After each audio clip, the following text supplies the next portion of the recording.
Welcome, dear learners, to my YouTube channel Learn with Shivi. I am Shivi Gupta, and today we are going to understand the basics of active and passive voice. But before that, I would request you to please like, share, and subscribe to my YouTube channel. Now, without further ado, let's get started. In grammar, the relationship between the action or the state of the verb and the subject is expressed through voice. Basically, voice expresses whether the subject is receiving the action, or we can say the verb, or performing the verb. There are two types of grammatical voices: active voice and passive voice. Now, let us understand what is active voice. Active voice. When the subject of a sentence acts upon its verb, or we can say performs the verb, we say that it is an active voice sentence. For example, elephants adore bananas. The lion chased the deer. Both the sentences have a basic active voice construction, that is, subject, verb, and object.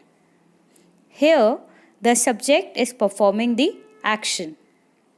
For example, elephants are performing the action. They are adoring. And what are they adoring? They are adoring bananas. Similarly, the lion, our subject, is chasing. He is performing the action of chasing.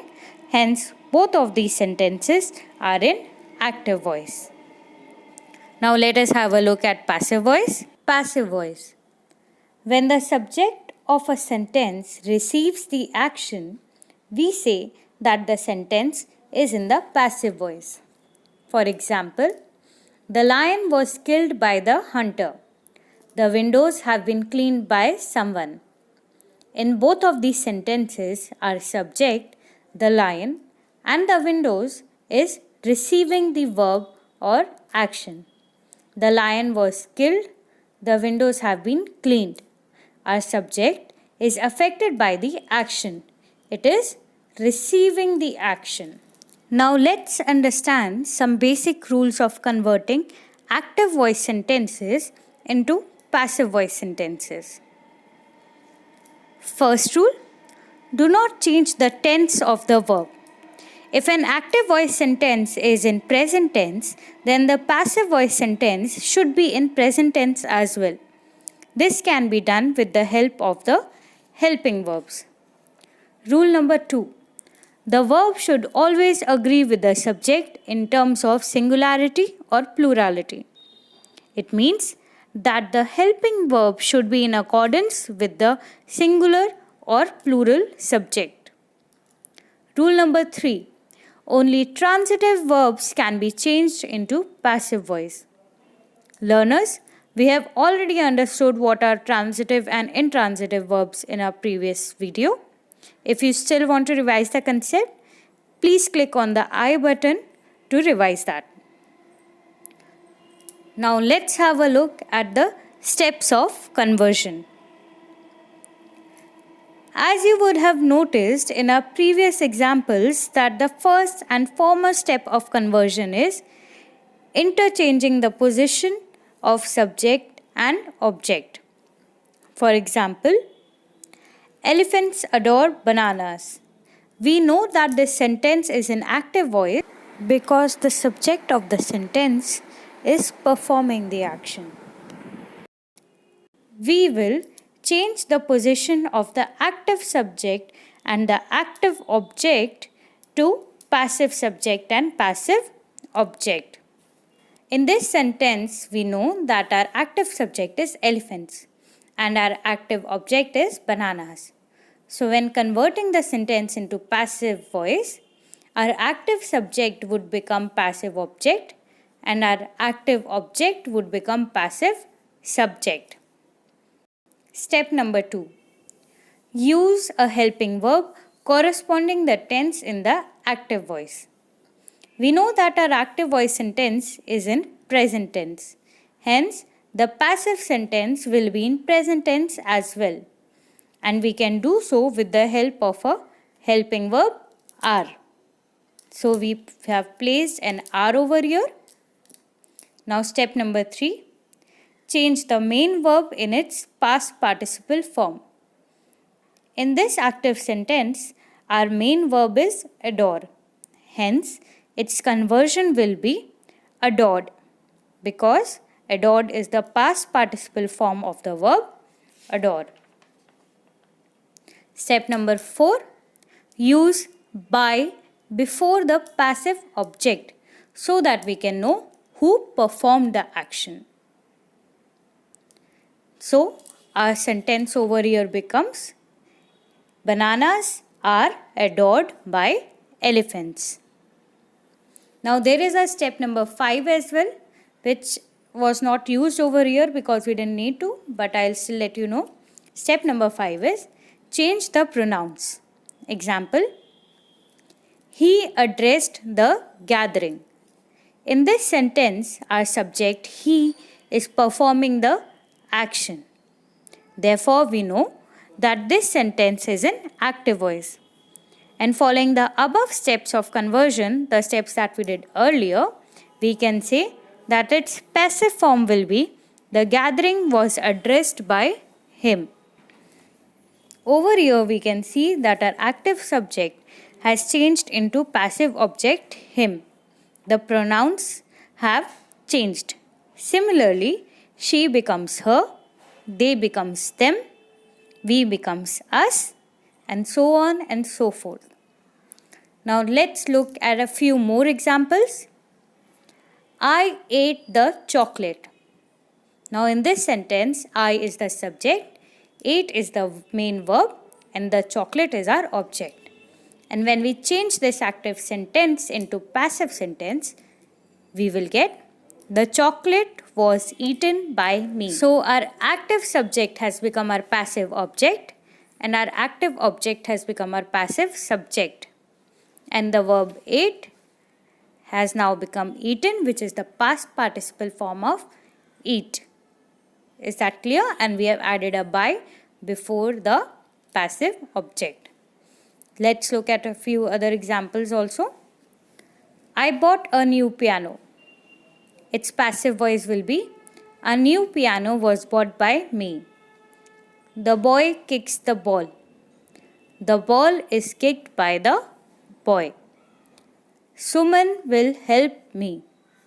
I shall be helped by Suman. After going through all of the above examples, can you now tell me what will be the passive voice of she hurt her brother? Think and let me know the correct answer in the comment box below. Now, what will you do if a sentence has two objects? Let me tell you. If an active sentence has two objects, one direct object and the other one indirect object, then you can choose either of the objects as your passive subject. For example, Mr. Singh teaches us maths. Now in this sentence, our subject is Mr. Singh. Teaches is our main verb, and then we have two objects, us and maths. How? When we question Mr. Singh teaches who, we get the answer us. And when we question Mr. Singh teaches what, we get the answer maths. So we have two objects. Therefore, the passive voice of this sentence can be, we are taught maths by Mr. Singh, where we have taken us and changed it into we and used it as our subject. Or we could have chosen maths as our main active object, and then its passive would have been, maths is taught to us by Mr. Singh. Now let us look at a second example. The cow gives us milk. Like the previous sentence, conversion of the above active sentence into passive can be done by choosing either of the objects as our subject. That is, we are given milk by the cow, or milk is given to us by the cow. Now let's have a look at a third sentence also. He gave her the pen. Now Can you change this sentence into passive one? Let's have a look. The pen was given to her by him, or she was given the pen by him. Now let's look at the sentences where verbs are attached with some preposition or an adverb. If an active sentence has a verb and a preposition or an adverb together, then they will not get separate. When converting them into passive, they have to be kept together. For example, he was looking at the picture. Now in this sentence, our subject is he. Was looking is our main verb. At is our preposition which is along with the main verb, and our object is the picture. So now when we'll convert it into passive, our active subject will become our passive object, and our active object will become our passive subject. And the verb will be changed into the past participle form, but the tense will remain the same. And let's have a look what will happen to the preposition. The picture was being looked at by him. The picture is our subject, was being looked is our verb, and at remains as it is. That means at is still with our verb, and we have added by and then our passive object which is him. Now let's have a look at our second sentence.